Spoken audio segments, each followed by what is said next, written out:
Careful, Jesus. I like my phone now. I can't get it away.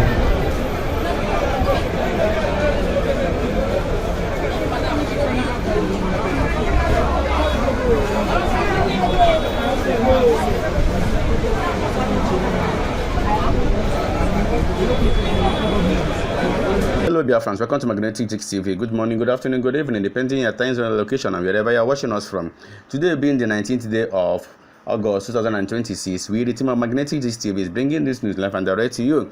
Biafran, this one is happening in Onitsha Head Bridge, Express Asaba, Onisha, you know, that side, that is Ogbugwu market there. So one of the zoo police by one Ogbugwu guy who was going to do Webi with the Ogbugwu, you know, the medicine that he wrapped. So he went to do Webi, and the police team, they came and collected that Webi from that guy, you know, when the argument was going on and the guy wanted to run away from that place. They just shot the guy, you know, they kpaied the guy instantly. So the whole Ogbugwu people closed their market, trooped down to this expressway. They blocked the road. They were doing peaceful protests. And these zoo police people came back, shooting tear gas, you know, releasing tear gas. And all these Biafran guys you are seeing here, they all went, in fact, they went crazy. They started to repair. They started chasing the police people until the army came. That was when the situation was a kind of a little bit tense, you know. The army people came and they were begging the Biafran guys to calm down, not to take the thing too serious. The whole police people, the zoo police, they all ran away. Yes, watch this video. It is happening live and direct right now in Onisha Head Bridge, Asaba Expressway. It is happening live and direct. Please, if you are visiting my YouTube channel for the first time, subscribe with us and turn on your notification button.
So Biafrans, you can see the reason why people have been complaining about all this police brutality, the way they are misbehaving, the reason why this country needs to separate so that we will restructure ourselves very well and there will be discipline in police, in army, in any military or in any force. There's supposed to be a very serious discipline.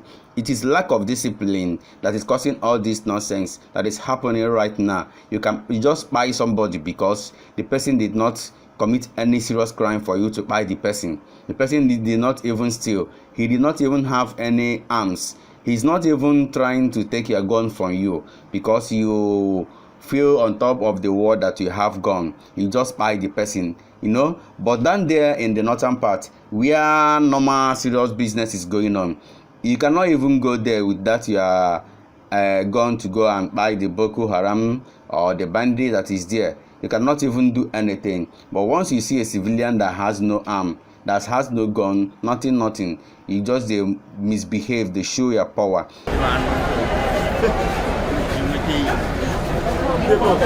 Sit down. Okay. Hey, but me,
Push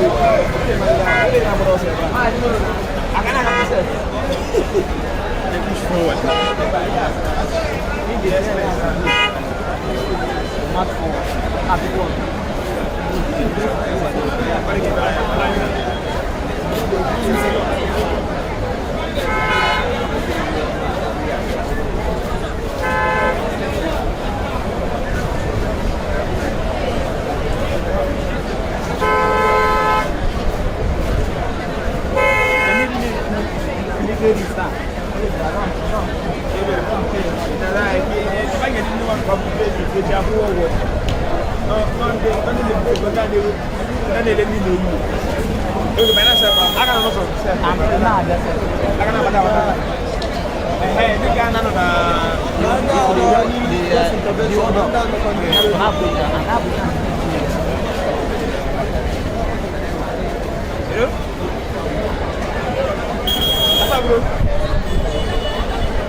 I'm not going to live with bread. No, I did it.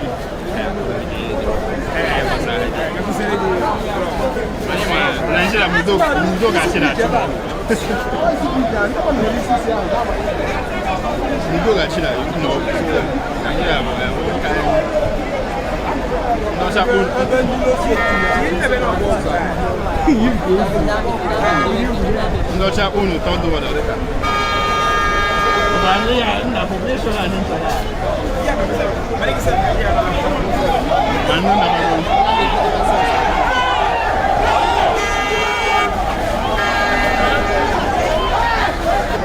in this video as well, you can see where one Fulani army guy wanted to escalate the situation, but thank God that the Biafran guy that is in Nigerian army rushed down to him, and he was reprimanding him, telling him to put himself in order before things could go out of here. Just guys, this thing is getting out of hand in Igbo land, in Biafra land. Watch the video to the end of it.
When the police had moved that and moved on.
Thank you, Biafrans. Thank you, everyone watching this video. Remember to subscribe with us, Magnetic Disc TV, for we remain the best. We will keep on giving you guys updates of whatever that is going on in Biafra land. This one is happening in Onisha and Anambra states, Biafra land. Thank you all. We love you. Bye.